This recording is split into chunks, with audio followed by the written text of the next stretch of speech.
Thank you so much. Wow. Thank you. Thank you. Thank you. Let's just get straight to it. I only have 10 seats left for my event in April. I'm just kidding. It's weird that I come to an event with only 10 seats left. I don't know why I would limit myself like that. How about a hand for everyone who's open for me this week? I mean, it's been a lot of great... Bo opened for me. Everybody, just awesome. Robert opening for me continually. And I don't know, this is an amazing thing. And I think it's great that I'm on a screen that's the same size as I am right now. It's good. So if you want to see a choppier version of me at the same exact size, that's what we have there, but with no waist. So we have a choppy version of me. So if you guys want to just, it'd be weird if you watch that the whole time. Like, that is a bizarre option. I don't even know. Just, some of your money went to that. So just think about that. Some of your money went to that. And usually I'm not intimidated because sometimes, how you sometimes are speaking and you'll go, there's someone in the audience, and a lot of times that person's big, and then also that person knows someone big. You know what I mean? And you go, I know who that person knows, and they could just say something. And it's weird for me because Neil Donald Walsh I already see in here, and he knows God. And that is horrifying to me because he has a whole book about it. He talks to him all the time, and it's weird. So I'm intimidated because I just don't want you to say anything bad because I'll be like. So I hope God's cool with the screen joke, and it's an honor that you're here. But it's funny because you do think stuff like that when you're speaking all the time, right? You think, oh my God, I hope I do well, especially if you hear like there's someone in the audience that can further your career, or you want to sell something at the end of your thing. You think all the time, oh my God, I hope I do well, right? That's what we do constantly. And the reason that you get nervous all of a sudden is because when you see that person, you suddenly go from a state of in the moment and playing to desire, to going, I need that thing. I got to get that thing. And when you go into a place of having to get, that puts you into the illusion that you're in lack. Do you get what I mean? Because you're suddenly saying that I don't have that thing all of a sudden, right? I don't have that thing. It's kind of like when you feel good and you feel whole and complete. And then like my fiance, when I first saw her, like I couldn't even talk. Like it was like corn bike cheese face. Like I couldn't talk because I saw her. I met her by the way, I did this 90-day thing where I went 90 days where I was going only raw. I ate only raw food for 90 days. And then on day 90, I walked into Whole Foods and I met her. And I just saw her and I went into my car and my buddy was with me and I said, I just found my wife. And we were doing a documentary and I said that into the documentary. I found my wife. And then I kept going to Whole Foods and buying things that I completely did not need at all. I'd be like, another almond. It's weird why I would want another almond. And her line was the only one with a long line, right? Everyone else would be wide open, so there'd be another one. Sir, I can help you over here. I'm like, it's all right. This is the line for me. You're a wonderful woman, though. Sir, I can help you. Don't fuck this up for me. So, like, my line was here because I was on a mission.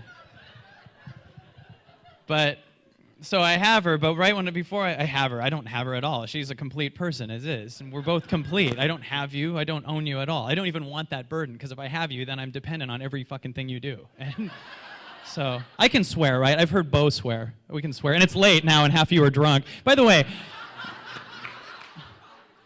before I walked in here, everybody comes up to me. They're either not coming. They tell me, this is everyone on the way. They go, just so you know, I'm not going to make it. I'm too tired. Or half of you came up to me and go, you better be good. I only got 3 hours of fucking sleep. Like, that's all I've heard for the last 2 hours. Like, I'm sorry that they scheduled me here. I don't know what to do for you, So it's good to hear. I just have livid, angry people that are tired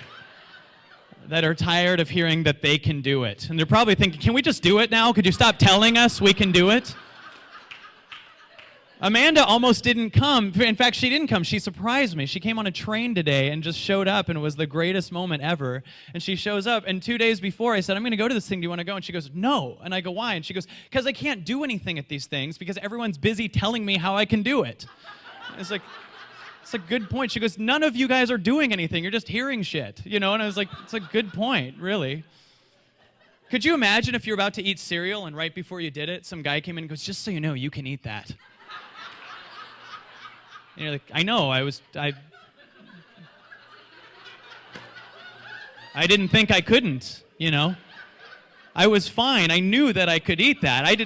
Now you're making me wonder if I might not be able to do that.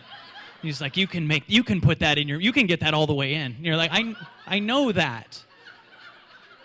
And then he's like, next week I have an advanced seminar where I'll show you how to get the fork, the spoon, and the ladle in. I have a 6-part series. I'm going to show you the 6 steps to getting the entire ladle in your mouth. Now, I can only show you one right now. But I have a series. It's usually $9.97, but today only. It's weird. I have an event. It's $2.97. I will show you to get the whole ladle in. And she's like, I already know how to eat cereal. Like, I don't need the thing. And it brought up a really interesting point. I was thinking to myself, we come to these events, and we get amazing at planning shit. We get so good at it. We come out of it, and we go, man, you guys should see me. I'm going to do this for 90 days. Who here has a whole new plan for their weight loss, for instance? Like, there's people here like, I got a new plan for fitness, right? Anybody have a new, like, thing that you lied out, or you're thinking, I'm going to do this, or any declaration or anything? Just a specific couple of you are nodding. Okay, watch this. I'm going to show you guys something really weird. Everyone stand up for a second. Okay, ready? Okay, just 10 jumping jacks, real quick. Ready? Go. Just 10 jumping jacks. Go. 1, 2, 3, 4, 5, 6, 7, 8, 9, 10. Okay, have a seat. You've just done so much more towards your goal than any of the planning that you've done. You actually just burnt a few calories. That made you closer to the goal. Isn't that weird? You actually just did it. That's the next step. The weirdest thing about this is sometimes visualizing becomes the most subtle vice to doing it. Visualizing is, of course, important. You need to have a goal, right? We can't get in the car and just start driving. You can, but if you just say, we're going to New York, let's go. But that's about it, right? You go, we're going to go to New York, 1% planning, or 1% outcome, 99% action, right? You don't sit here and go, all right, we're going to go to New York. We're going to go to New York here, and man, are we going to go to New York. You guys, we're going to go to New York. New York it is. I can't wait to go to New York. Oh, my goodness, you guys, we're going to go to New York. It's going to be fun, man. For 90 days, I'm going to this other seminar that tells me really about New York, but then I'm really excited about New York, and we're going to go to New York. This will be good.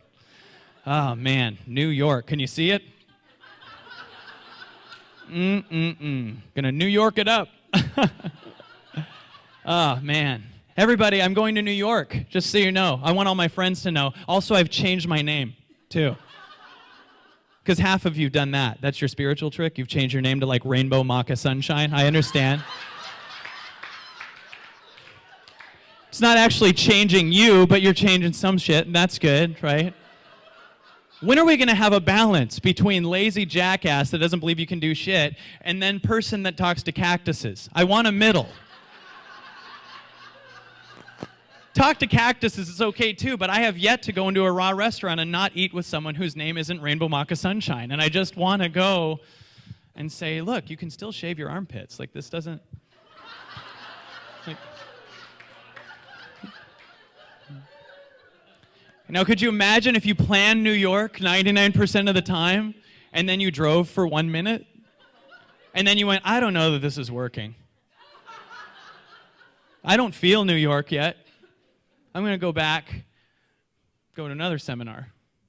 And then they go, we're going to tell you about New York like you haven't believed. Now, listen, I think you should be in these seminars. I go to these seminars constantly. I just got a coach. I just literally put down 40 grand for a coach. Like, I coach, and I have coach. I believe in it so much. But I also believe none of this matters if you don't take action. I believe the most subtle vice is the visualizing. I believe the obvious vices are the best because you know you shouldn't have them. Like, if you have a crack problem, you will have it extremely shortly. Because everyone will be like, oh, just so you know, you're on crack. And you'll be like, oh, I probably should stop that, right? Because it's crack. You shouldn't do crack. You know that, right? And then the vices get a little more subtle because it starts to become something that's simple, like Facebook, just checking your Facebook. And then you have a story in your head, well, I'm going to check my messages. I'm going to check my message. But Facebook knows your brain really well, and it has you by the balls. Could you imagine if in the 80s you went to check your mailbox, and you go to check your mailbox, and someone taps you on the shoulder and goes, hey, and you can see all their friends? And you're like, I'm just trying to get my mail, and there's all these other friends there, and half of them are attractive. I don't know what that joke means. But like half of them are really attractive, and you're like, what the hell? And they're like, hey, we should all hang. And then some weird ad comes in, and then they start getting into a fight about something, and every time they fight, someone taps you on the shoulder and goes, just so you know, they said this about Obama. And you're like, oh, what? No. And then their Ron Paul comes. Every time you do anything, you would never get anything done. But I've been talking to these colleges. I speak to colleges all the time, and I found out that all these colleges, they go on Facebook on an average over 100 times a day. But it's so subtle, we don't know it, right? It's so subtle because we're so busy trying to get. We're trying to get these little things like emails, just saying, what does this person think of me, you know? And so we can't identify the vice, and that's why it's the most dangerous vice, because it's subtle. It's kind of like procrastinating. I'll do it again tomorrow. I'll do it again tomorrow. And then we add so much crap to that too, just procrastinating. I mean, someone said, what's the cure for procrastination? Do the thing. Just do the thing. Like, thank you. Thank you. That's it. There's no, just do the thing. That's it. If you're tired of being fat, do a goddamn push-up right there. Just do a push-up. That's it. Do a push-up. Because once you do one push-up, you'll go, that felt good. I want to do another one. No one does one push-up and then gets back up and goes, I'm still tired. Like, they go and do another one. They go, I want to keep going. And if you're in a world where you're envisioning the future, here's the other thing that can happen. It can get you so excited that you have no reason to take action anymore. Right? You just got the high from hearing yourself do it. Wouldn't you rather have the high because you did it? Wouldn't that be better? Right? But so often, people all the time are in this world of the addiction of the thing, but they don't know that there's something more powerful than visualizing. And still visualize. Like I said, we're going to New York, right? But the moment, just so you know, I haven't planned anything I'm telling you. It's in the moment. And it comes out of me. Because what we're doing is the same as what we do the other 23 hours a day. And it's weird because I watch people plan all the time. I watch people who are going to do their set for their speaking thing. It was awesome. I watched so many of the speakers. And I watch people before their set go like this. Okay, I'm going to do this thing and I'll say this. Do you know what you're doing is practicing going on stage and being in the future and the past? Do you get what I mean by that? You're literally going, okay, what if I screw up? Okay, no, I'm going to do this. So I'll say this joke, and then this joke, and then you go on stage, you're like, okay, what's the first joke? And you're not enjoying shit. Do you know how I get ready for anything? I play all day. I play because every single moment is equally important. And if you are under the impression that the thing coming up that you're doing is more important than the moment that you're in, you're putting yourself in lack. Do you understand what I mean by that? If it's noon, I love when I get you guys nodding. This is all week I've been watching nodders. I love nodders. Like every time like Randy said something, he goes, because you forget what you love, but you don't love what you forget. And then you watch half the room.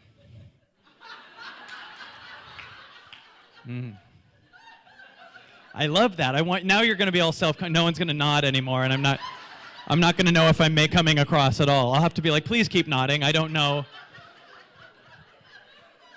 I love so much performing in these rooms. You know why? Because we're crazy. We're really crazy. And let's just, in a good way. We're crazy. And I mean that in the best way. I think way crazier is doing the same shit, staying in a job you don't want to have, living your life that way. And you come here and you have people like you just out of nowhere very casually tell me that you're a pet psychic. You just say it. She doesn't have any buffer. She just goes, oh, kittens needs some, I'm a pet psychic. Kittens need some meow mix. And I'm like, did you just tell me you're a pet psychic like we all have one? Like, Every time you talk, it should start out with, "This is gonna sound crazy."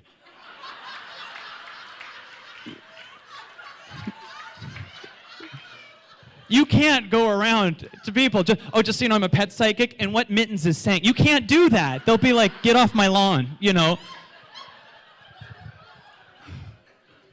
We have a country that's scared of gay people. You can't go up to them and say pet psychic and expect everything to be normal.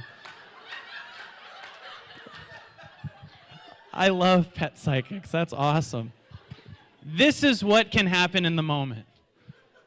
I had no clue that was going to happen. And it's so funny, and I laugh at it too, and that's why I say it's so actually real, and that's why I don't think I'm saying it. Right? How could I have planned that? I can't, that just came through me, and that's why I'm kind of not even cocky about it, because I'm like, I don't think I did it. Right? Is he saying he did it? Okay.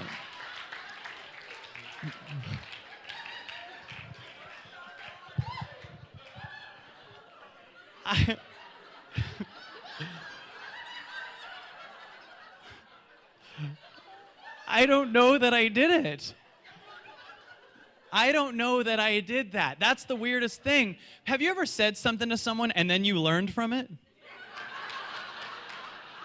Like you'll coach someone and then be like, "That was a good point, me. I better go do that shit. That was an excellent session." Wow. Why do you think that is? Why do you think? Of course that happened. That happened because you cared about that person and you weren't trying to get from them in that minute. And you were in a real cool flow and you're in the moment. You know how you know you're in the moment? If you don't know you're in the moment. Because if you're monitoring, if you were in the moment, that means there's a monitor out that's checking what happened a second ago. Do you get what I'm saying? Oh, a lot of nodding on that one. That's good. But there's a thing, it goes, I think I'm in the moment now. That's another thing. When you get excited about something, it's good to get excited about something, but if you manifest something and you flip out and you go, I can't believe it, aren't you implying you didn't believe that that would happen? I mean, aren't you saying I'm not worthy? If like that thing happens. I remember my buddy Jason Moffat is in here, and last year I was doing this thing with my buddy Diego where we said, let's go 90 days of eating all raw, like I was saying. And in that time, I came up with this thing where I really did, or either that or amazing things were happening right in front of me because my focus was different. I don't know. I don't ever get caught up in which thing was which, but like I came up with contact Jason Moffat about getting David Wolf, seeing if I could do an interview with David Wolf, the raw food guy. And the next day, Jason Moffat contacts me, and he goes, David Wolf's in town. Do you want to do an interview with him? And I was like, oh, that was crazy. Like, that was so weird. And the next day, David Wolf's in my house, and we did a 2.5-hour interview. We became good friends, right? All night, I'm sitting here going, I can't believe it. Like, I just thought of it. I just thought that here I am saying it. All I'm screaming to the universe is I'm not worthy of being like David Wolf. I'm not one of those guys. Do you get what I'm saying by that? We're sitting here in shock that that happened. We're literally saying, I didn't think The Secret was real. I just say that shit a lot to people to make them hate me. It's so bizarre to me how much, first of all, we think that we even need an explanation that the universe exists over and over, that we need to go every Sunday to a place where they go, and the universe exists. You know how shitty you'd be at baseball if you had to keep being reminded that you might have an arm?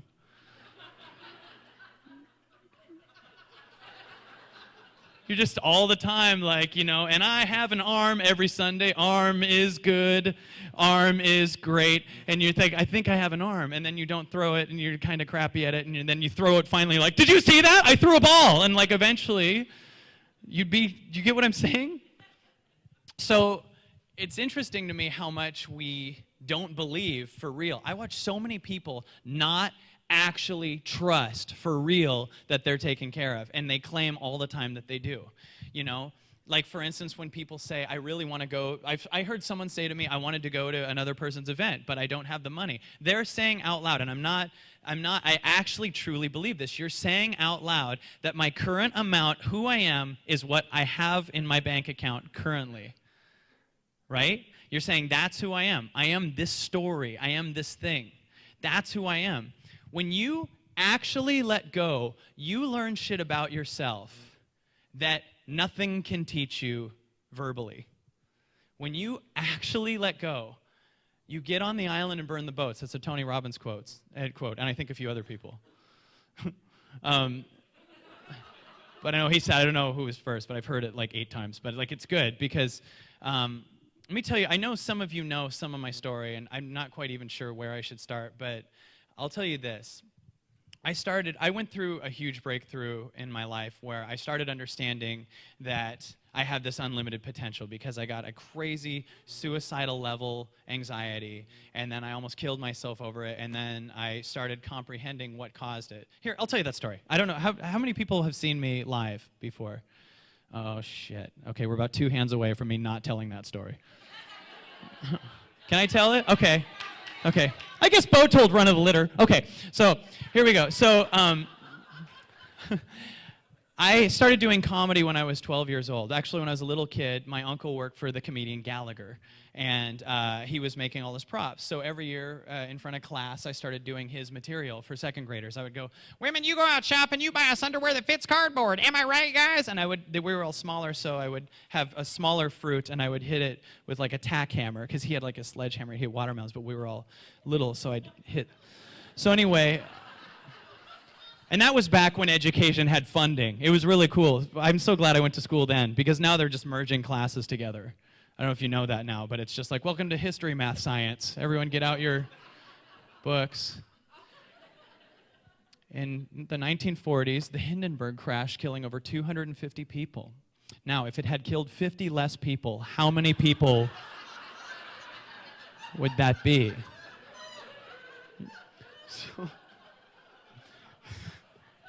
So I was doing comedy every year. And when I was 12, I went into my first comedy club. The only show I watched when I was a kid was Evening at the Improv. I did not like cartoons. I was wearing a suit every day. I was the weirdest kid ever.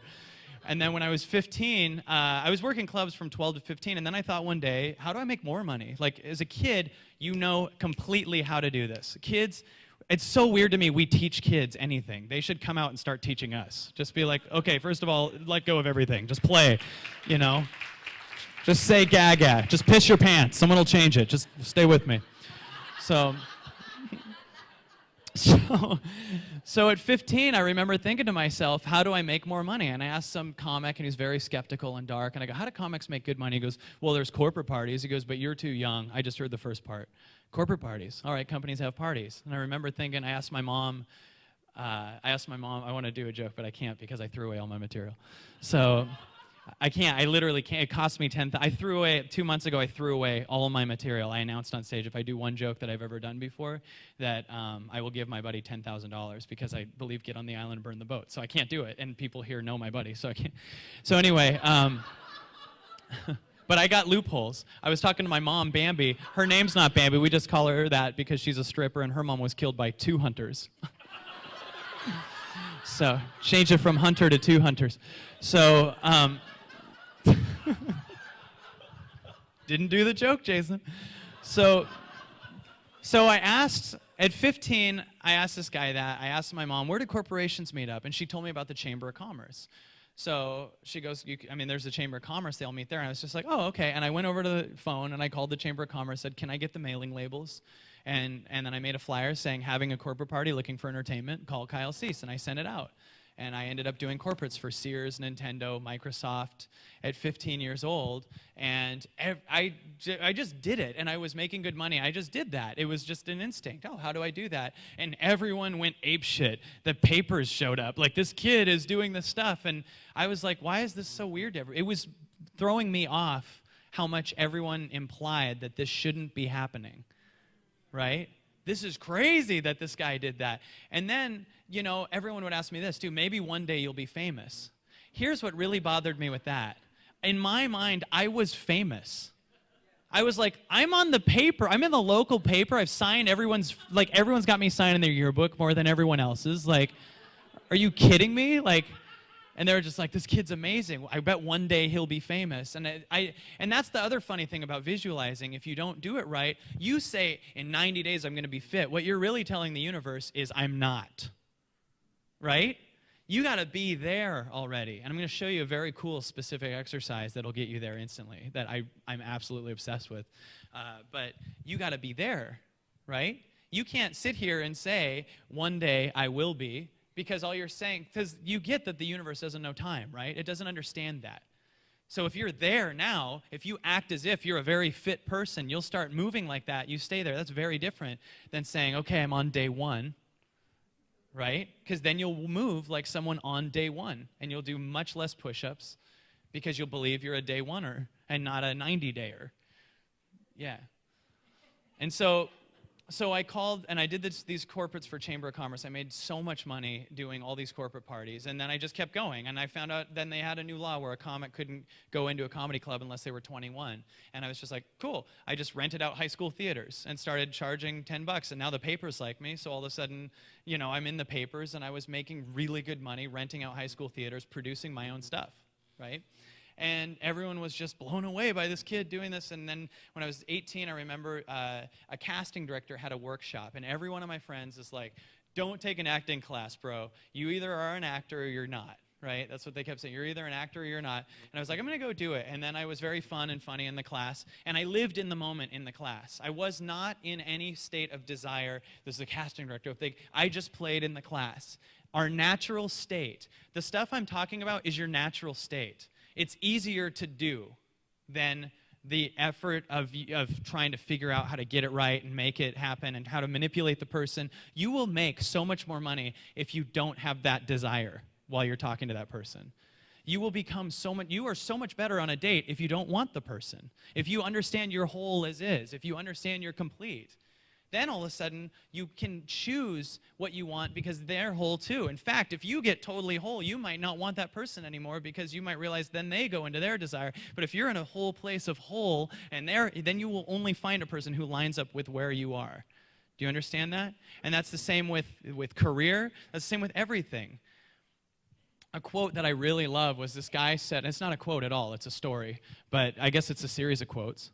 So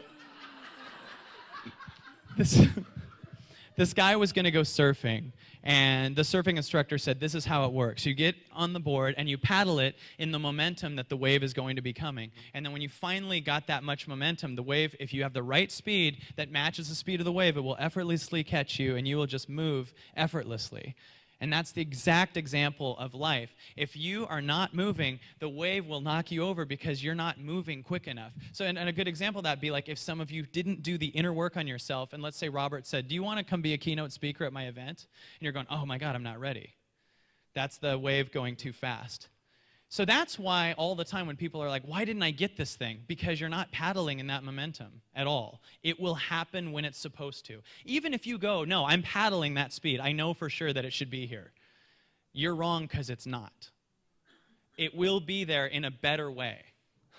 There's so many things that I went into, auditions in my life, amazing things that I thought and knew for sure, and I still think I was better than many of the people that went in there. But if I had got that, I might have a career working with stuff like Will Ferrell and not doing this, and I would not switch this at all, for real.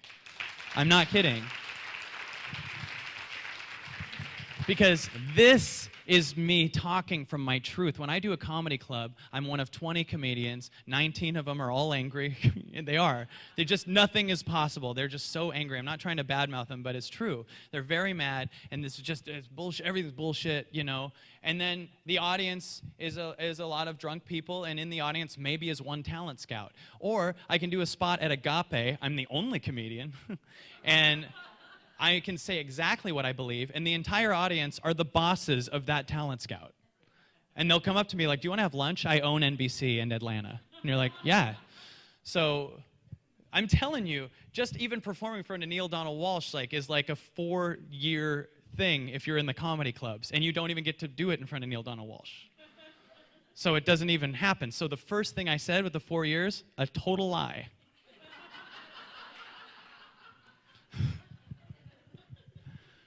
So I always do this where I open up 5 stories and then like we have to close them at the end. Like, okay, so I got the job and then I booked the movie. 10 things I hate about. So anyway,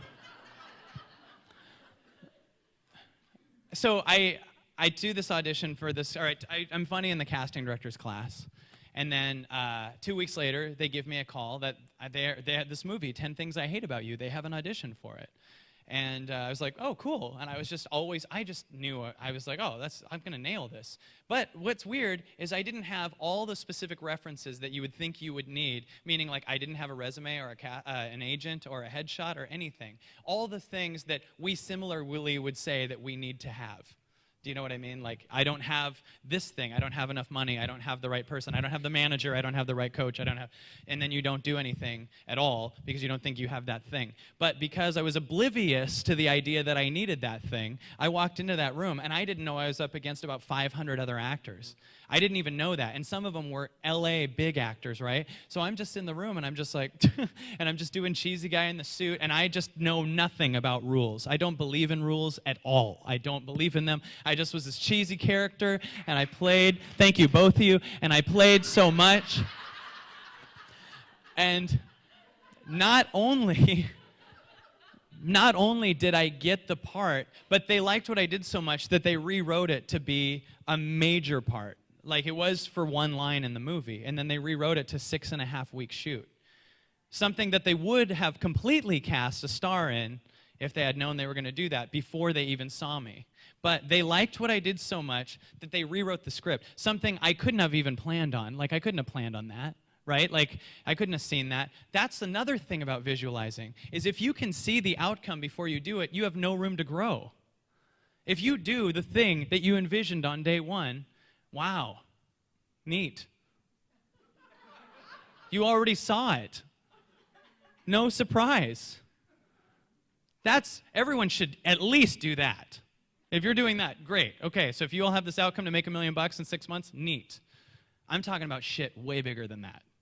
I'm talking about living in the moment. I'm talking about switching from planning to living in the moment. Now, being in planning too, having that, but playing in the moment, because in the moment, that video you saw, every single clip except for one of the clips was off the cuff, right? And we compiled a video together. And every video I do is off the cuff. But the only reason is because I'm just comfortable and playing and taking risks, and I don't believe that there's boundaries. And because of that, I end up having a life that's so free, but I don't need to plan how to have free.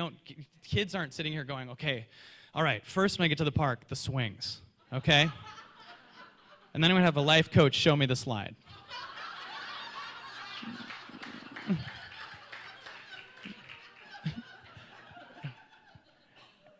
Our planning sometimes completely stops us. Sometimes it even reverses. How many of you said, I'm going to go on a 90-day diet, and then said, but before I do, I'm going to eat 9 pizzas tonight. And then you eat 9 pizzas, and the next morning now, you're addicted to pizza. Because you just practice tasting pizza again, and you feel groggy, or you feel farther from that goal, so you go, screw it, one more day won't hurt. You're getting fatter because of your diet. Isn't that weird? That's how much. But if you just started, you'd have had a day go by. You'd had a day go by that you felt yourself do a thing. So I booked 10 Things I Hate About You. I shoot it. I'm like, I guess I'll move to LA because I have a movie out. So I moved to LA, and all my friends were like, you'll be back in 6 months. And they started naming all the comics that came back. Here's proof. This guy came back. Like I know what his strategy was when he went there. Like I'm like, well, if he came back, he could have gone out there and peed on someone and came. I don't know what happened. Why do you make it a given that because he came back that I will too? That's why you can't take anyone's advice. That's why you can't take any references of anything as proof, because you don't know. It is the most impossible thing to trace the cause of something. So we don't know why that guy came back, and odds are really good he didn't go to 19 seminars and get all motivated and go with a goal. He was just like, I'll do it, right? So I don't know the whole story. So I moved to LA, and I bump into a friend of mine who I shot 10 Things I Hate About You with at a restaurant. And he introduced me to his friend who was shooting another movie called Not Another Teen Movie. And I said to him, can you get me an audition. Can you get me an audition for that? A quote I had heard Jack Canfield say is, ask. You'll always, if the person says yes or no, you'll always know the answer, and you're better off than if you hadn't asked at all, because you know the answer, right? So I said, give me the audition. The next day I get a call to go in. While they're shooting the movie, I had this audition to play the part of the slow clapper in Not Another Teen Movie. And the slow clapper, I don't know if anyone's seen it, but the slow clapper, the part is this recurring role where, you know, in a movie, there's always a guy that slowly claps and dramatically tries to get everyone to, okay, my guy keeps showing up in the movie and clapping at an inappropriate time. Like trying to, someone just broke up with someone and they're crying, and I'm like, and no one claps, and it's just this, so it's a very funny part, and I got it, and I understood what was going on. So I went into the audition, no agent, again, no headshot, no casting director, or no resume, anything like that.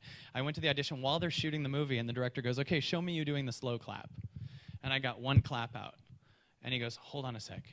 And he turns away and goes, and shoots the movie, and I'm standing behind him like, what do I have a movie? Do I have another movie? I don't know. So then he turns around an hour later and sees me and goes, oh, what do you, and looks at the writer and goes, what do you think? And the writer goes, I love him.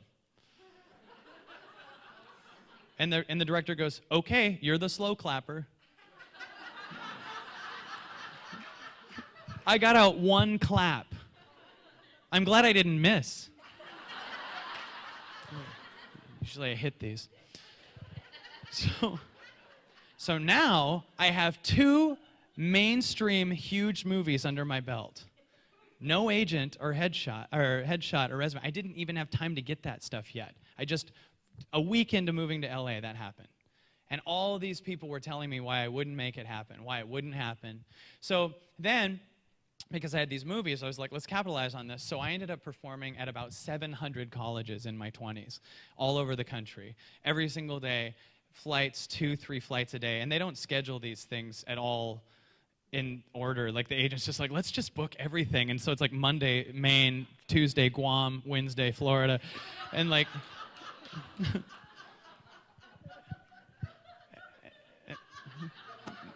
and the colleges are all in the middle of nowhere too. I was about to go into a joke, but I'm tempted to loophole it. I said I won't do it on the stage, right? So, just to be extra safe. So they tell these kids, don't drink and don't do drugs and don't have sex, and then they make it so they have to. It's like your choices are Walmart or Debbie. It's like, both are always open. So I changed it to Debbie from Susie, by the way. So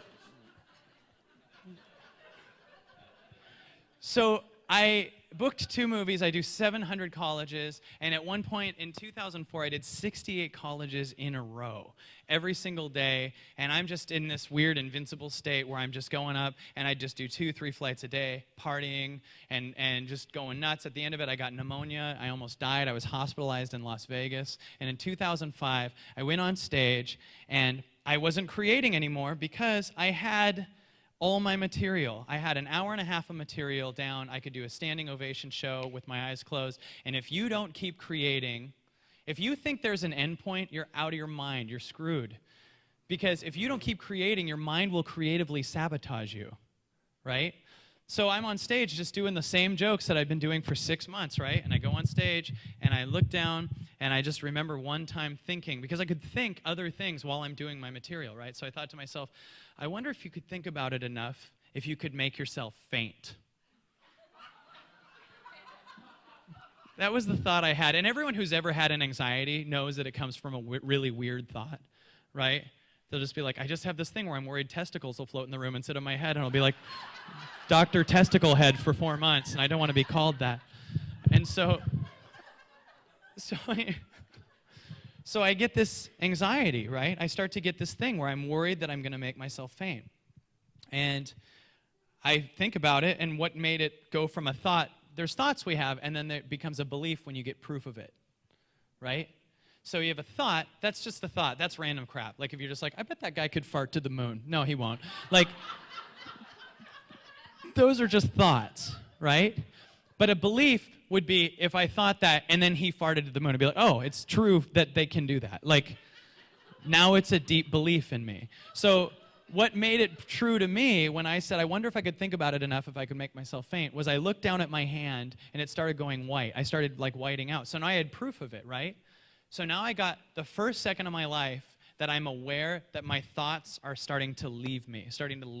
I'm losing control of my thoughts, right? And so I walk off stage and I say to my friends, you guys, I'm worried that when I'm on stage, I'm going to faint. What do you think I'm doing here?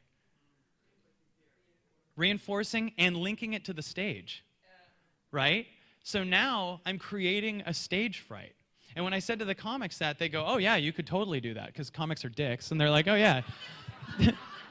Dave Chappelle fainted once, and then one guy goes, you know, in the Army, they can freeze our hearts down to 1 beat a minute. I'm like, shut up, everybody be quiet. So now I'm horrified, and the next day I start thinking about it all day, and I'm like, I got this, I'm gonna faint when I'm on stage. And the girl I was dating at the time goes, she goes, baby, you're not gonna faint. And I was like, get off me, woman. So I said, get away, you know, bah! You know, I hated it. Don't ask God if that's true.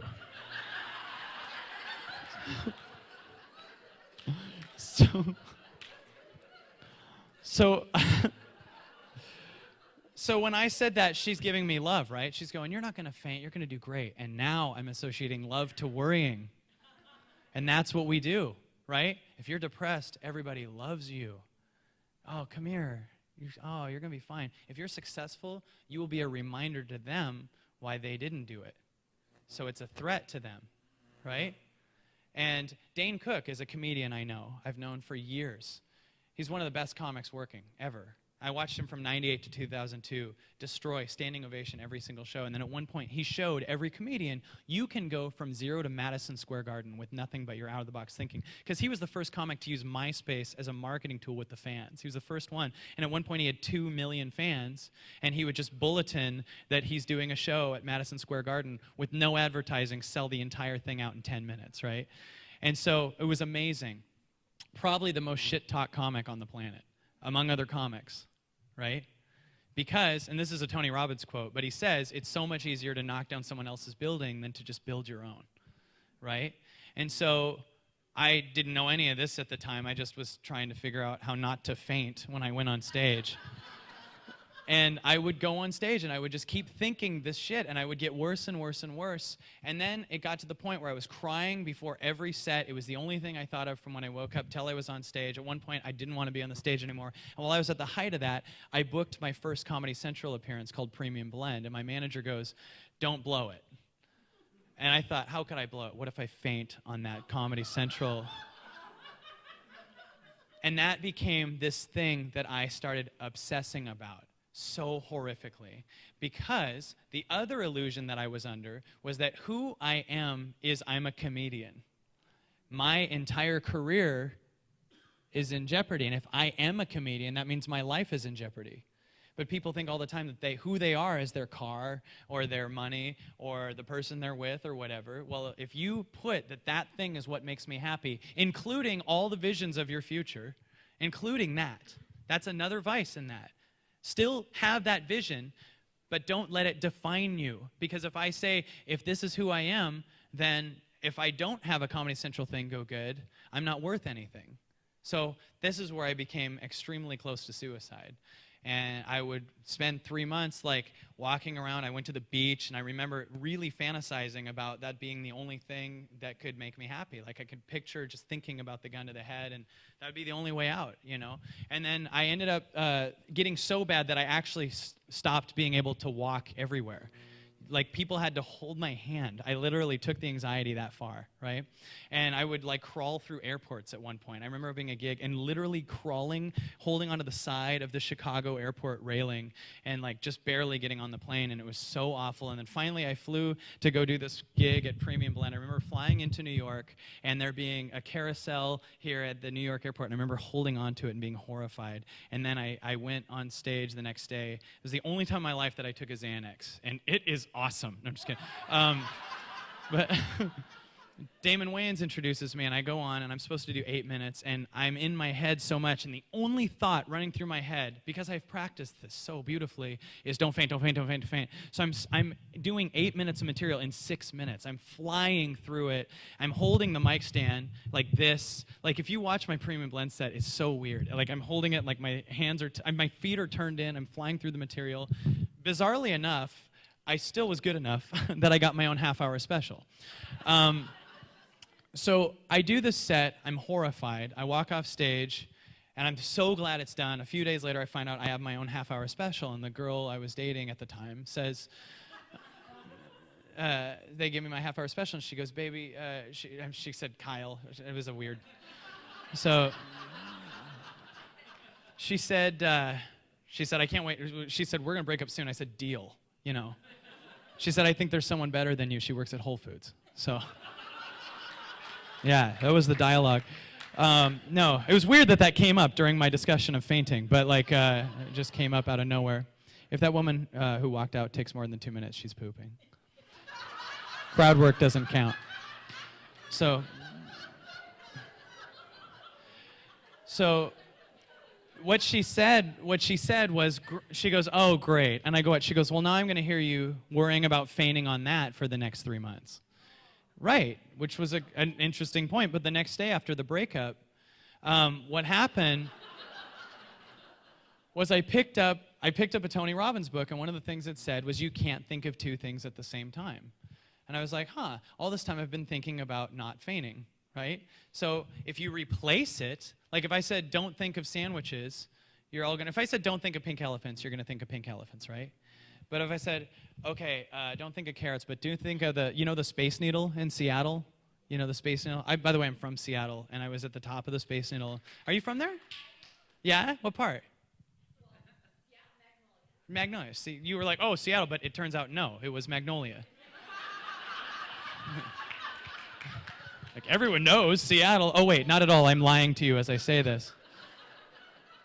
So, have you been on the Space Needle? It's amazing, right? Really? Oh, cool. What did I tell you guys not to talk about? Not to think? What did I tell you guys not to think about? Right. Did anyone forget? Some of you did, right? Because I took our focus to Magnolia Woman. Now imagine if we talked for an hour. If she and I had talked about the Space Needle, got all caught up in a story, and you got distracted by that, right? So I realized my brain was giving me a challenge. That's why it was sabotaging me. It wanted something bigger than just keep going up and getting a good reaction from the audience. So I thought to myself, okay, let's give it something insane, something that is not possible so far to me. How can I have the #1 Comedy Central special? That was my thought. How can I have the #1 Comedy Central special? Now, at that time, Dane Cook was out, and all these huge household name comics are out, right? So I'm sitting here saying, how can I have the #1 Comedy Central special? That's insane. But I had learned this from Tony, too. If you say, how can I, it's a given you can do it. If you say, can I, you picture yes and no, right? So I said, how can I? And my mind answered it. It goes, okay, so start changing your physiology. Start envisioning only having it. So I literally started being, you have the #1 Comedy Central special. You're the best comic on the planet, blah, blah, blah. And within 10 minutes, I looked back in the anxiety. For the first time, it didn't make as much sense. And I started going, I'm getting myself out of this. And like all of a sudden, this weird thing happened where I started kind of seeing the matrix of what's going on. And then I was like, my mind also out of nowhere started bringing up other gigs that were amazing. It was like, remember that time you killed at this show and you had the best, you did a 3.5-hour set and got a standing ovation? Don't worry, Robert.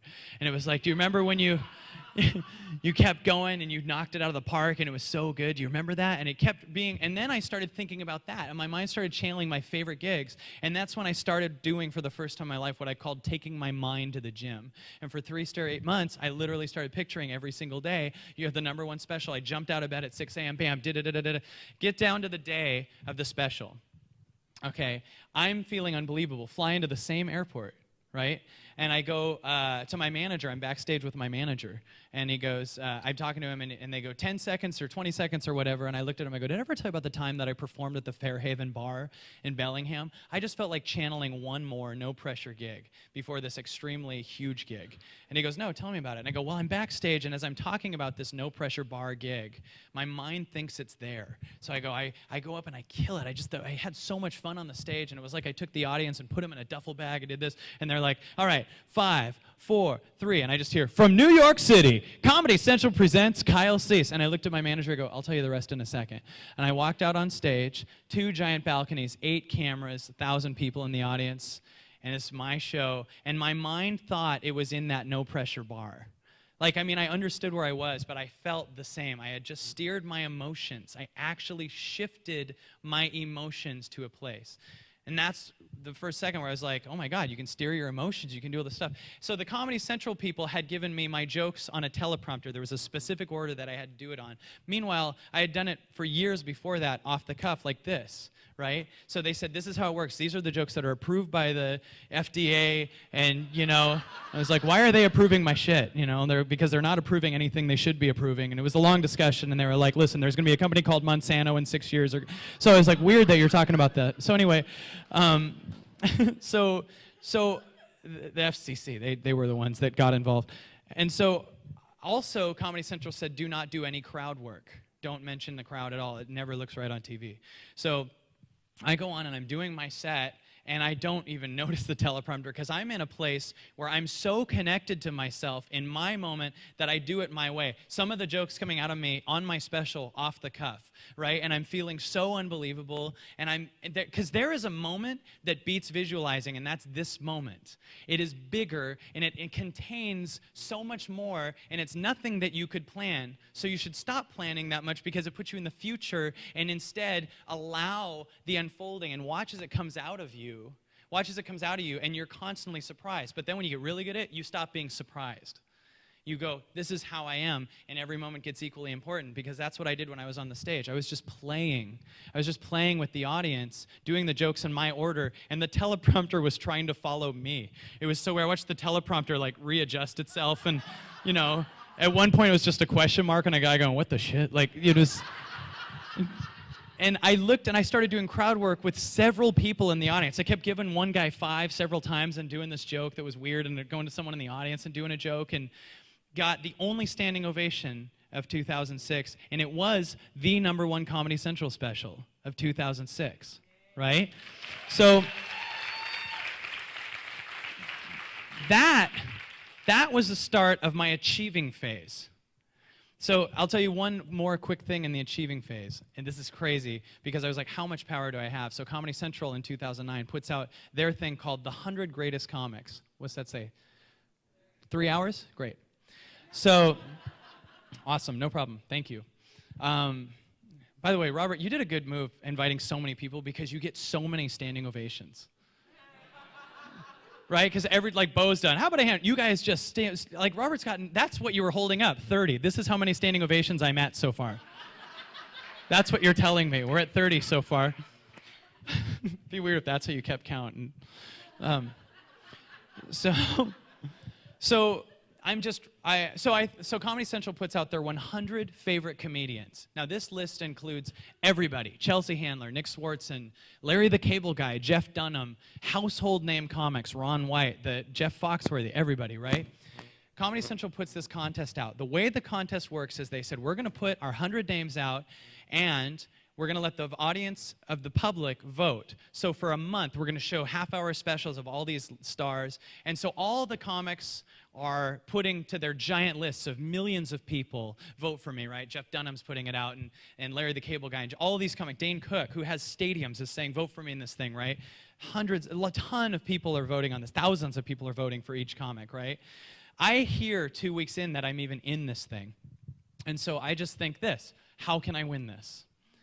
When I asked, how can I win this, immediately my mind said, what if you have a contest, or what if you do a podcast where you thank everybody who votes for you by name?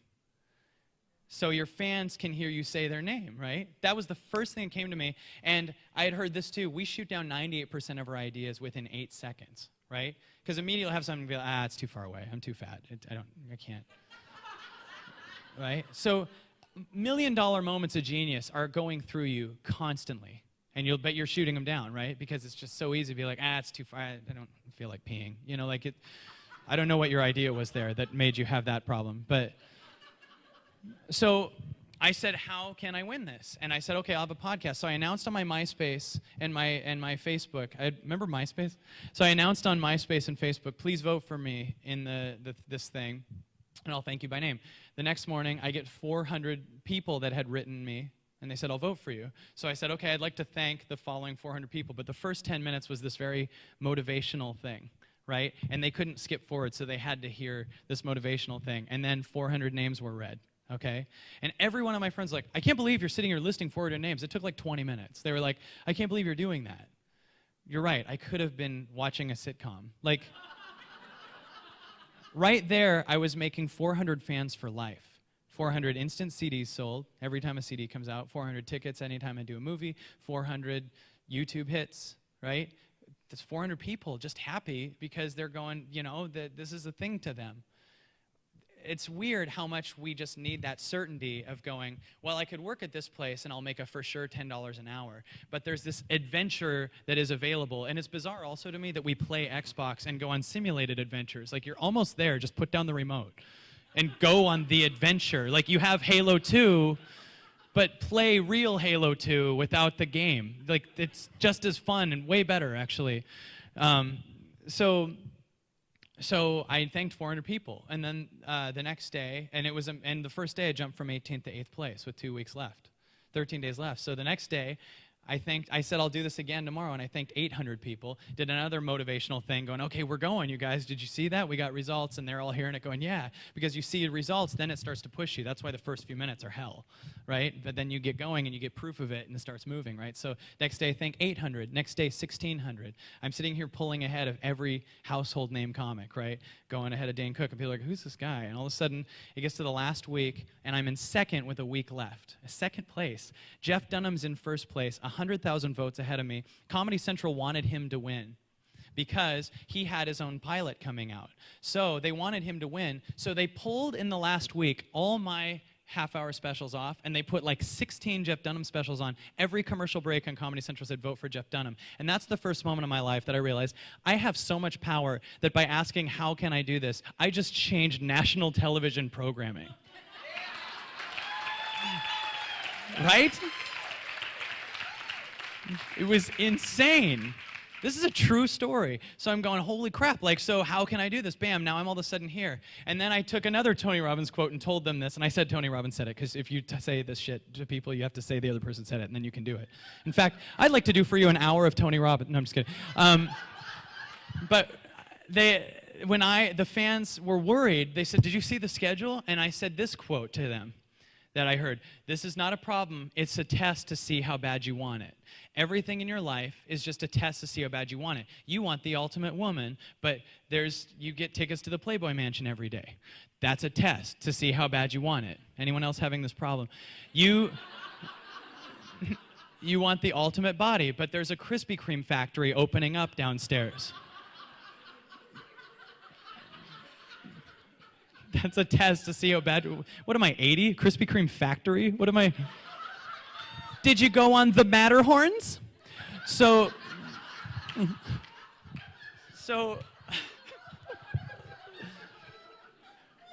I told my fans, let's just go nuts. And at this point, they had become, and they had transformed. This was mainstream America, skeptical 18-year-olds that have spent 2 weeks becoming this Obama-esque cult of mine. And in the last week, I said, it's a test to see how bad you want it. And even though Jeff Dunham was 100,000 votes ahead of me, and even though they put 16 of his specials on, I sat there and pulled ahead, and we watched, and everyone's going, what the hell is this guy doing? And I got accusations that would have scared me away, like, he must be rigging it. He must have some computer system that votes automatically for him. There's something going on. And then it wasn't. It was just heart. It was just, I wanted it more. I wanted it more, and everyone's just going, what are my resources? How I'm going to do the regular way. And I'm going, I have unlimited power. Let's go. And then they ran 4 more Jeff Dunham specials the last night, and then the next day I watched as they ran 20 down to 1, and I won it with 238,000 votes.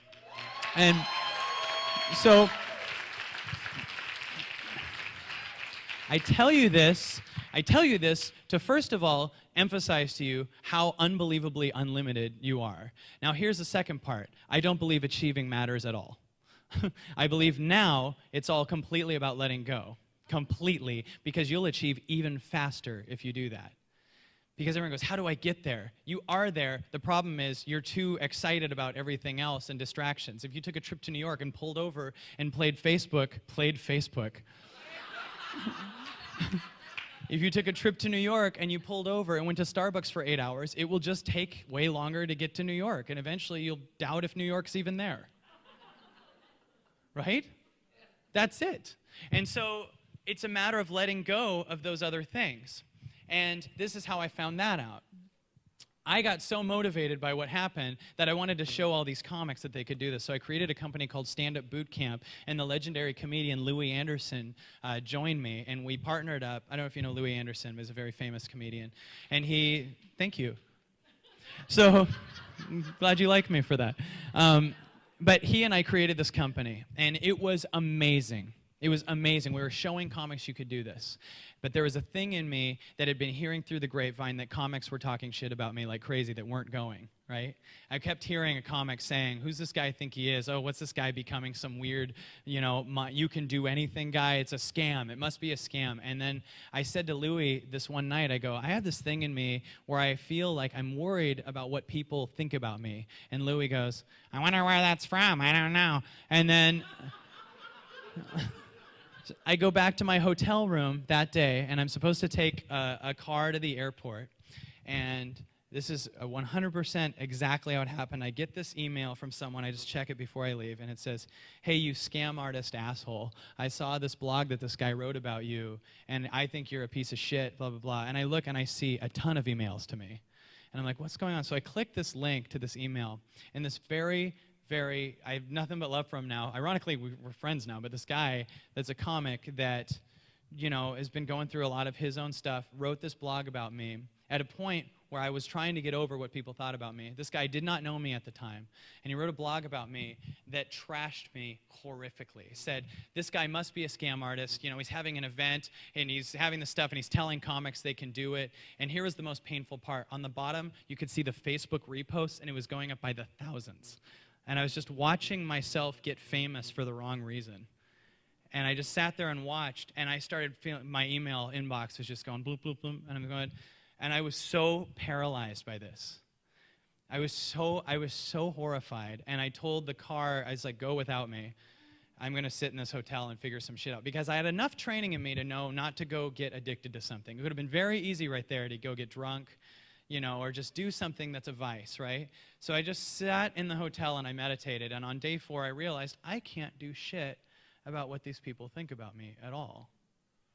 So I release it. And there was this weird moment, and then I flew back home, and I tried to show a friend a movie, and the DVD player wouldn't play. I was trying to show a Steve Martin movie, and then it wouldn't play another one, and then finally it played this movie called Adaptation. And there's a scene where Nicolas Cage says to his friend, he goes, in high school, there's a girl you really liked. And she started talking shit about you, and you didn't care. Why is that? And the brother said, because what she thinks about me, she can't take away from me how much I love her. And then he said, you are what you love and not what loves you. And there was a way that I was lined up to hear that affected me. I sat there crying all night. You are what you love and not what loves you. I've been nervous for years about what people think about me because I'm under the illusion that I'm what loves me, that I'm what people think about me. And we live our life totally full of shit, thinking what people think about us. Hi, how are you? You don't care. Sometimes you do, but a lot of times it's just bullshit. And that's why we become people pleasers and phony, because we're living based on what we think they want. And we're wrong. And the only thing people pleasers can attract is takers, right? So we end up being phony, and we end up being this weird thing. And I had been that. And I realized you are what you love. I love doing this. I love performing. I'm a kid. I didn't sit here and check how many views I got on my fake radio show when I was 5. I just did a thing, and I loved doing the thing. And I put the association of the love to the doing of the thing. And so I went out to do a comedy club that week with this weird revelation. And I said to the comedy club owner, I think there's desires are this illusion. And then the guy next to her goes, oh, I just finished a book on that. It's in the car. Do you want it? And he gives it to me. Really, I'm not kidding. And he gives me this book, and I just sit in the hotel, and I start meditating, and I start noticing every time that I feel a desire. Like, I hope I do good. Okay, let go of that. I hope I kill tonight. Okay, let go of that. man, I can't wait till time moves. Okay, let go of that. I can't wait till, I'm hungry. Okay, let go of that. And then eventually there wasn't desire. And I started actually liking right now. And I started not needing something in the future to be happy. And then I would actually give a shit about people that I saw on the way to the club and really notice this thing. And then I went on stage and I did 6 shows, all different material, every show, easy standing ovation, and I didn't care. And it was the second time that club had all standing O's. And I didn't care. I was in this weird, in the moment place. And that's when I said, whoa, I have to do the work of letting go. And then I said to my buddy, I go, let's go 90 days of eating only raw. But here's how you do it. You guys are all going to do these plans. You have all these plans. That quote, get on the island and burn the boats, is so powerful to me. I said to my fans, I'm going to eat only raw food because I just am curious what will happen if I eat all raw and I do P90X for 90 days. So I announced to them, I'm going to do that. If I eat one cooked thing, I'll give away $10,000. Now, that changes shit when you go, I'm on a diet, and then you're 3 weeks in and a cookie kind of floats by and you're like, well, this won't hurt me. This won't hurt me. And then you eat the cookie. And then here's how much it hurts you. You now have made your standard be that this won't hurt me. So the next cookie shows up, and that won't hurt you. And the next thing you know, you're 800 pounds and hating Dr. Phil. But when I couldn't do it once, that's when I actually transformed for the first time for real, because I felt myself feeling pain. I felt myself going, I'm really hungry, but I noticed I would be hungry if I thought of a restaurant I went to when I was a kid. So it's not my body hungry, it's my association to my love of mom, right? And I'd be like, and then someone would roll a bunch of pastries by and I'd be like, I want that. And now I'm hungry again. No, I'm not. I'm tricked by my emotional, that's not my body saying to me I'm hungry. That's learned shit. Do you understand what I'm saying? So I noticed all this, and I started catching this. And I thought, man, at the end of 90 days, I'm going to be the greatest stand-up comic on the planet. And then I started noticing everything I should let go of. And when I got on week 3, I realized I shouldn't even be doing comedy clubs. There's something bigger. And I looked in the camera, and this is a true story. I said, I am no longer doing a comedy club on the road. And that minute, I have this on tape. 3 auditions went into my phone right when I said that, and I hadn't had an audition in a month. And then I was just letting go more and more and more, and then Agape announces they're having a talent show. Next day, I do a spot in front of Michael Beck with Ricky Beck. Was like, we got to show you to Oprah. I'm like, well, this is way quicker than what I'd been doing, And it was so fast, and I was so quickly following my instincts and so guided. And then after a few weeks, I got more into, I had learned so much about I was suddenly needing 3 hours of sleep a night and having this really very connected spiritual moments at midnight and 1 a.m. and wanting to go for walks, and my focus was so through the roof, and my income was skyrocketing as I was letting go of things. You'd think I'd need the gigs, right? My income was soaring because who I was changing. The internal work was changing. There's a comedian named Louis C.K., who I don't know if you've heard of, but this guy has shown everyone that letting go is the way to do it. He dropped his Facebook account. He isn't following anyone on Twitter. He threw out all of his material. Every 3 months, he puts out a new 1-hour special on HBO. Then he threw out HBO, decided a few months ago to put out his own special on his website, $5 a download, made $1 million in 1 day, gave half the money to charity. The next day, CNN and Conan and Leno all announced it. Next few days, he makes $10 million. What I get here is let go. What I get is you don't need to worry about how many people you get, what place you're in. Every second you're doing that, you're taking away your growth, your connection to yourself. Do you understand that? Now, yes, definitely still keep a list. I'm not saying just fuck everything and go in the corner and be, maybe, though. It's funny because at times I go, I'm not saying do that, and then I think about stories where the legends, Eckhart doesn't upsell. Okay, for $9.97, and and he spent 2 years. Didn't you spend 11 months in a tent? I say that with absolute love, and I'm jealous. I want to just have gone through it. I don't want to do it. I just want to have that experience. But the best do the work on themselves. They do the work on themselves.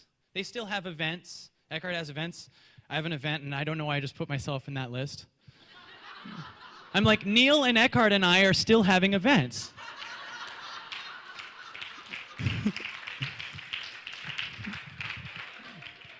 But when you connect to you and you connect to this moment, you have results showing up all the time, but you're not noticing the results because you're getting more results and you're playing in the moment. And I started going, how big does this get? And like, I had the biggest agency in the world, and there was this thing that they were giving me gigs that were paying me hundreds of thousands of dollars last year, and I just decided this agency also is taking 10% of gigs that I'm creating. So I started creating this comedy meets motivation tour. And now instead of doing comedy clubs, I get paid way more to go out and do one college for a few thousand kids, do comedy and get them in the zone, and then motivate them. And suddenly I have this hipness that they're wide open to listen to, and I can kind of Trojan horse them into this consciousness world, right? So that's way more fulfilling than doing 9 comedy shows in a week, you know. And so I do that. And I forget where I was going with that, but I do that and when I would get those gigs that I created on my own, this agency, even though they were getting me all these other gigs, would take 10% of this. And there was a thing that stung in me because they didn't have anything to do with it. They even kind of mocked me becoming this consciousness guy. They mocked me being transformational, right? And here I am getting these giant paying gigs and giving them a giant chunk of money. And every time I got a gig from the other agent that was working with me on those colleges, I felt in my heart this pain. And then I would analyze, and I did this for 3 years, if I should drop them. And if you're analyzing anything, that's a battle between your heart and your brain. And your heart says, you're unlimited. You can do anything anybody else did your own way. And your brain goes, well, if we break up, we can't go to Cheesecake Factory every Thursday. Your heart goes, you can do anything with anybody, anywhere, you're unlimited. And your brain goes, if we break up, we can't go camping like we went camping. And your heart goes, you're unlimited. Your brain goes, but we can't. If you're making a decision based on fear, you're doing it wrong. If you're going, I'm going to keep this because I don't want to lose this thing, you're under the illusion you need that thing. And here's what I didn't realize. I was practicing for 3 years with that agency, analyzing all day. Because that same part of me that wondered if I should drop them was the same part of me that couldn't even figure out what dinner Amanda and I should go to, what restaurant, because I'd been practicing all day. Analyzing, and then I dropped them. I told them I'm not paying you commissions on this, and they couldn't believe it. No one drops them. They have household names and everything, and I go, I love you. There's something in me that says this, and here's the fear part coming in. They go, you need us, dude. Are you kidding? They go, we get you out for movies. We're the only ones that get you out for movies. We get you auditions and everything. I was like, I know, but there's something in me that isn't fulfilled or complete or something. I'm sorry. I know it doesn't make sense to you. I just need to do it. And that was the fear. I'd lose the movies. I dropped them 2 days before Bo's event, which was a month ago. I have booked 4 movies since then, in the last month.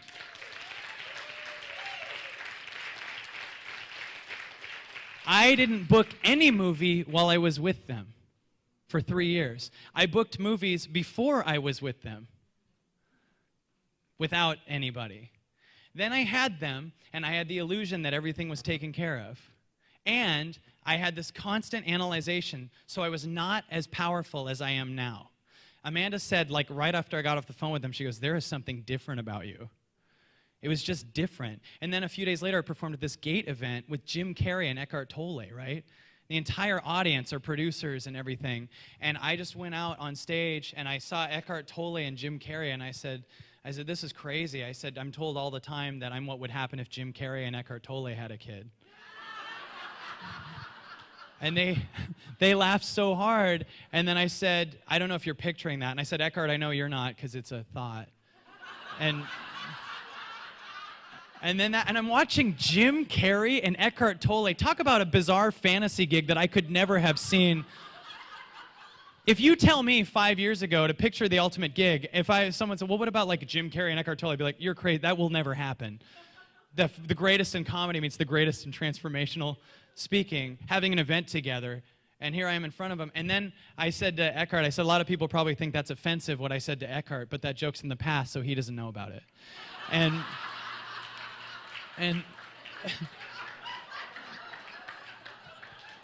And at gig, Amanda will vouch for this. I spent the next day after that gig. That night, Jim Carrey and I are sitting and talking. I can't believe I'm even telling you this. And then I go to a green room, and I'm with Amanda, and I come out, and Jim Carrey and Eckhart Tolle are standing there, and Jim Carrey sees me, and he goes, hey, Jim Carrey, like the greatest, and he goes, hey, man. And he just holds my hand for a minute, and he goes, amazing, like, good luck. And it was almost like God was working with me so much, or just like wanting to watch me cry or something, because Imagine comes on, they're playing it on the stage, so it comes through the speakers, while Jim Carrey and Eckhart Tolle are acting like my parents sending me off to college. Like, it's just amazing. And I go to bed that night, and I woke up and just processed what happened, and I just cried all day, and I looked at my email, and just offer after offer after offer, because the audience was Tom Shadyac and all these, he didn't offer me anything, but he was there. But like, tons of offers, and it was so effortless. And I believe if I still had that agency, I would have been more nervous, because I would have practiced not knowing for that long. Does that make sense? Even though they might not have been there, they might have been irrelevant, I would have been in a place of lack, because I'm not sure what to do with them. Does that make sense? So ever since then, I'm just letting go of everything. Two months ago, I threw out all my material, and then everyone's going, you're crazy. You can't throw away your material. Like, you need that 20 years. And I was like, I know, but you can always measure what you'll lose. My buddy Diego said this. You can always measure when you let go of something what you'll lose. You can see what you will lose, but you can never see what you will gain. You can't see it. So if you're going, I'm really obese, but I really like this food, you can see you'll lose eating that at that place or whatever, but you can't see that you might meet your great-grandkids, save millions on hospital bills, feel shit that I can't even describe, right? You can't see that. You can see what you'll lose. And what you'll lose is this illusion, because you only work from what you can see, it's this illusion that because you can see it, it's more important. If you could see what you're losing by not taking action, you would be moving. So here's how you start. This is a thing I came up with. First of all, I want to show you Calago real quick. I was on my way to an audition with Diego, so I just wanted you to show this pen. I was on my way with my buddy Diego to an audition, and this is something that changed my life. I was on my way with my buddy Diego to an audition, and I said I had had years of fear with that auditioning, right? Like, I'd go into auditions and I'd be nervous. And I said, what would happen if we talked about this audition as if it already happened? So I said, before I went into the audition, I said, dude, do you remember when I went in there and I don't know what happened, but I knocked it out of the park. I killed it. I was so funny. I brought this thing and I felt so good. And while I said that, my body is hearing this. And I started going, dude, I don't know what happened. And because I was visualizing, but storing it in the past, my mind stored it as true. When you visualize in the future, you go between visualizing and seeing if it's working. Do you know what I mean? You're like, I think it's there. Is this working? I don't have the car yet. Like, so I think it's there. So 80% of the time, you're really just checking a lot. So you're just bringing out the analyzer a lot. But if you put it in the past, your mind stores it as fact. So I started talking about this audition as if it already happened. I'd sit there and go, dude, I went in there and I killed it. And then I went in there and did kill it because my mind believed that it already happened. And then we said, let's keep going with this. So we got in the car after the audition. We'd be like, dude, do you remember when after this we finished this thing and we called this person and da-da-da-da-da? And because we were doing this, we were doing two things. We were enabling our imagination and our visualization and our creativity at the same time, right? So you're creating and visualizing at the same time. So if you were talking about your company, but you talk about it as past tense, if you're like, do you remember how last year in 2012 we pulled $3 million? How did we do it? Well, first we got into the zone and we started playing, and we went to Kyle's seminar, and we had such a good time. And we felt so good, and we felt good, and I don't know what happened, but I got in the zone, and I enjoyed the process of calling everybody back, and then I came up with this other marketing idea, and I called another marketer and another person, and I called this guy, and I created a thing, blah, blah, blah, blah, blah, and you put it as past tense, as a fact, it will change your life if you do it, because I just did it for a second. Imagine if you did it for 2 hours, right? So let's do it real quick, because this is where people go, holy shit. So think about something you want. Okay? Anything. Okay. Now what we're going to do is I want you to pick a partner, probably the person next to you or... Okay, and Tony's better at this shit, but pick a person A. Okay, so everyone pick who's A and who's B. And Robert, can I have a clock of a minute? Listen to me. The more you put into this, the faster the results. Because when you talk about how you got somewhere, your mind needs to close the loop on it. So if it's like Google. If you talk about how do I get there, your mind goes, here's how you did it. And if you really understand this, you will actually, when you do this, you will start to see proof of ways that you did it. I did this with Robert on this thing, and he said, we came up with how I made $20 million, and it started becoming holy crap. So everyone pick a person A, and what you're going to do, Robert, can I have a minute clock? When I say go, you guys are going to, I want person B to just listen and be there for them. And I want person A to talk about, before we do it real quick, I want person A to talk about what happened like you're telling your best friend you won the lottery. You know what I'm saying? Like, oh my God, here's what happened. I don't know what happened. I got in the zone, blah, blah, blah, blah, blah. Okay? Does that make sense? Does anyone have any questions about this? Okay, awesome. 1 minute, go.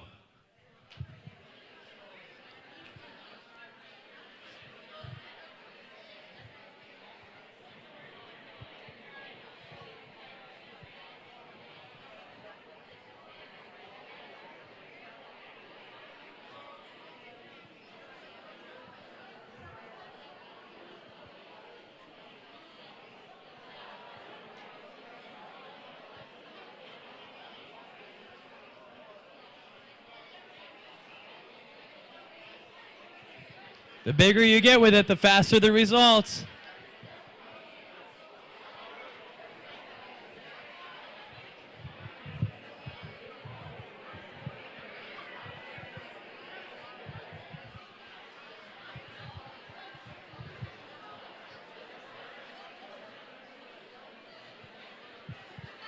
Time.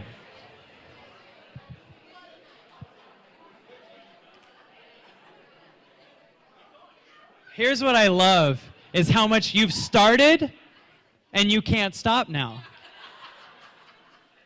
All this planning, or just do it for a minute, and look what happened. Who had an insane breakthrough in that minute? Anybody? Yeah, 1, 2, 3, 4, a lot of you. Imagine if you did that for 3, 4, 5 minutes. When you just came from the consumer world too.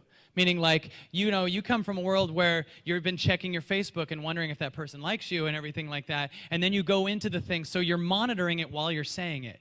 So while you're creating, you're literally monitoring while you're creating. So you're just doing that with your brain split in two. Do you get what I'm saying? So the creator is divided by the monitor. At one point, when you keep doing this and you get proof that this works, it'll be full-on creator.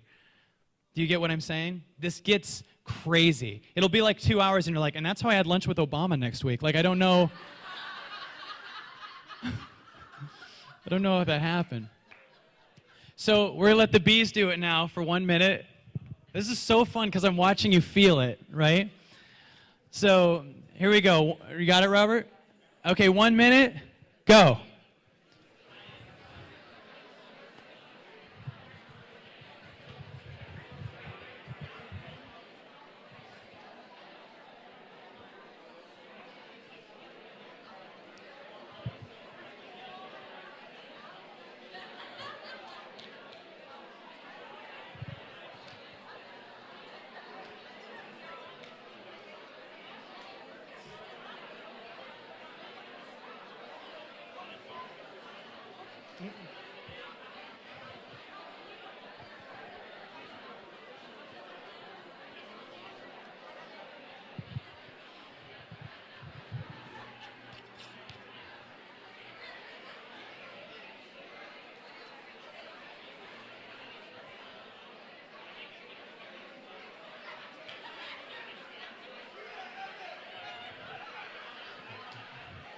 Time.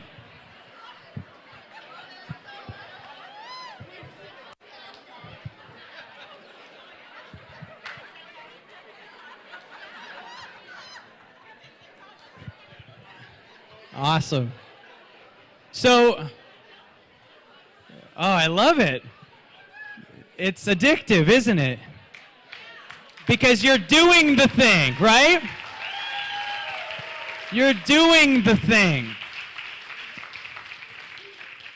That is so much different than talking about the thing. You did it. Now, I know you're still going, well, we did talk about it, but when you put it as past tense, you feel the euphoria of doing it, and you just want to take that action right away, right?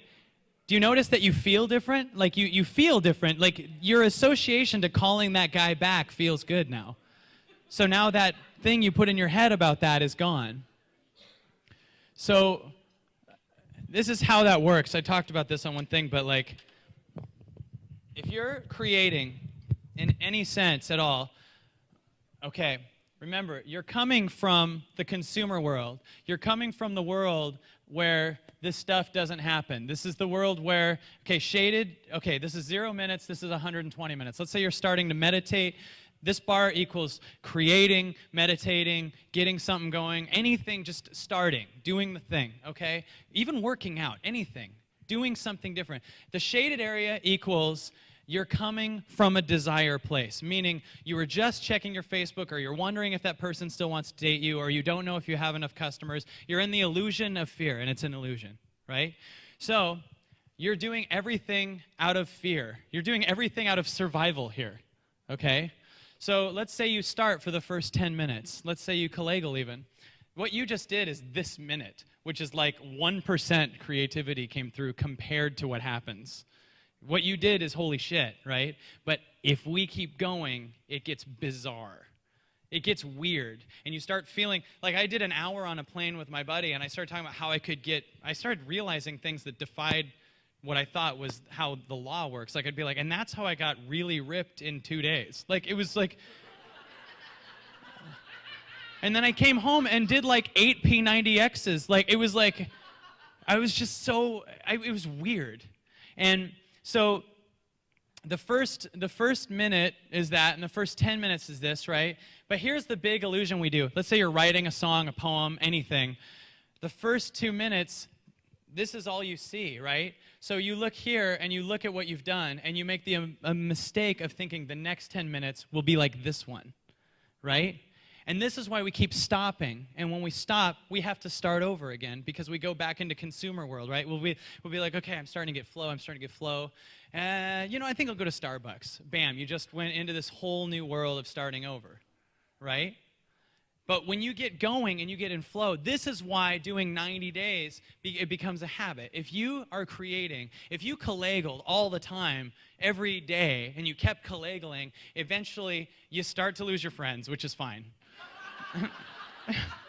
You get Kegel partners, and you and him can create a company or whatever, but like, your friend, by the way, about that, your friend, the people that leave your life are supposed to make room for the new people. Don't worry about that. Like, you're supposed to. And when you're doing your video, and I don't have that much time, and I hate saying this, but I will talk about this at my event. Like, buy my ladle. But like, I actually... It's funny, as a comic, I have this thing in me that associates so much corniness to selling, but at the same time, like, really, I have something that's fucking awesome, too. But you can't, I forget what I was saying, because I'm like, oh, selling. But, like, if you're in a place of doing what's authentic to you, and I don't mean selling your content. Let's say you're making a video for your company, and you're going, hi, come on down to Stephanie's Raw restaurant. We have all the raw foods. And then it's totally ridiculous, right? And you're doing that thing that you think everyone wants to see, and you're doing the thing that everyone's been doing, and you make this video, and then you stop for a minute and you go, shit, I can't do this. I don't know how to be normal. I can't. Well, I have this thing, because this part is the real you. This is what you want. Okay? Because you're under the illusion that you're selling your content, but people don't want to buy your content. They're just buying you in the moment. That's it. They're buying you in the moment. You don't go to see Ellen DeGeneres' jokes. You go there to see Ellen DeGeneres and the way she interprets life. Right? You don't go, this joke will be better than this. It's not that way. And so we're under this illusion that we're selling our content. And that's why everyone copies everybody. And it's just this weird, phony thing, where you're just being that same as everyone else, going, this is how a video works. And you even picture, how would a video work? Tell that to everyone who made it out of the box. Like, I don't know if you know who Andy Kaufman is. He's a comedian from the 80s who went onto a college stage, and literally his act was he read The Great Gatsby. The entire book. At 8 p.m., he opened it up, read the entire book, and at noon the next day he was done. Now, that audience hated him, but we still talk about that. Like, comics go, I can't believe he did that, right? He became a legend for doing that thing because he just goes with the moment. And it was hard for me not to make fun of you when he went poop there. But I did it. But then I talked about that. So then I talked about that, and that was the moment, because I said what I was actually thinking, like I said in the video, right? The real you coming across. If you're nervous, say you're nervous. And then the audience goes, oh, I know what nervous feels like, and they can connect with you. But for some reason, we think we're our content, so we oversell that, and we don't live in the moment. You go to your friend's house, and you go, you know, I got to tell you this story. If the earth shook, you'd comment on it, right? But I watch people, like aspiring comics, go on stage, and like a siren will go by, and they don't comment on that, and that's gold. You know? Just live in the moment.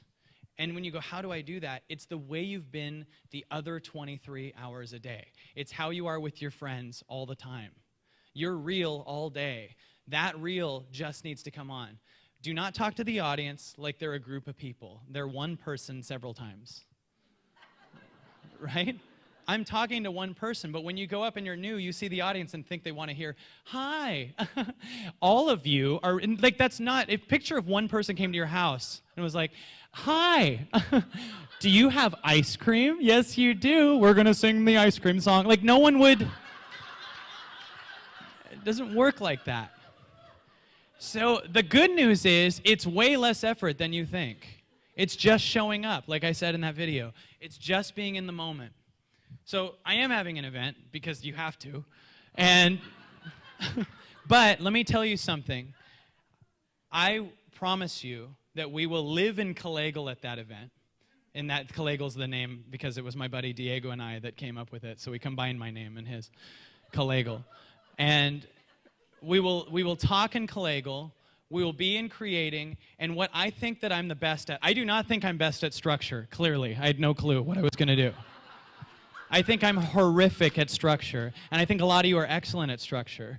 But what a lot of you can use is something I have, and everyone of you has something that everyone can have, but one thing I have is getting you to go back to your childhood state. And when you pull out that childhood state, you become a Jim Carrey, you become Andy Kaufman, you become in the moment. And when you bring that out, when you make someone laugh, by the way, all jokes, have you ever said anything funny in the moment? Right? If you've said it once, that means that it's available. You just haven't used it. I believe heavily that everybody was born funny. Kids are all funny. But they lose it because they don't use it. I'm lucky because people were laughing at me at a young age. So I just like, how do I capitalize on this crap? So I monetized that at 6. And I had my first 6-point presentation in the sandbox. No, but if you bring humor in, here's what it does. It breaks their pattern. You connect with them for real. And if you're in the moment for real, you're not in desire, you're in the moment. And the weird thing is, all the things you're trying to get, you will get times a billion, and you can't see it because that's the future. And if you're in the future, you're not in the moment. And if you just play in the moment, shit will show up so much bigger than you could see. So definitely combine a direction, but then play in that direction. Play. Definitely give yourself, you don't want to just run around everywhere and be crazy and don't, like me. But, like, I had a little direction. I said, I'm going to tell them a thing. I knew that, and I'd stay on the stage. That was the most direction I had. And then I saw Neil Donald Walsh went with it, and you enjoyed it, and now we connected. And then this happened, and then all this fun happened, and it's just in the moment, and you have the moment available to you all the time. So I definitely do hope that you come to my thing April 28th through the 30th. I'm going to be at the John Lovitz Comedy Club, and I'll bring in some comics to talk to you too. But we're going to do some right brain stuff that is going to get you to break all your rules, all your how many more minutes left rules. Robert, all your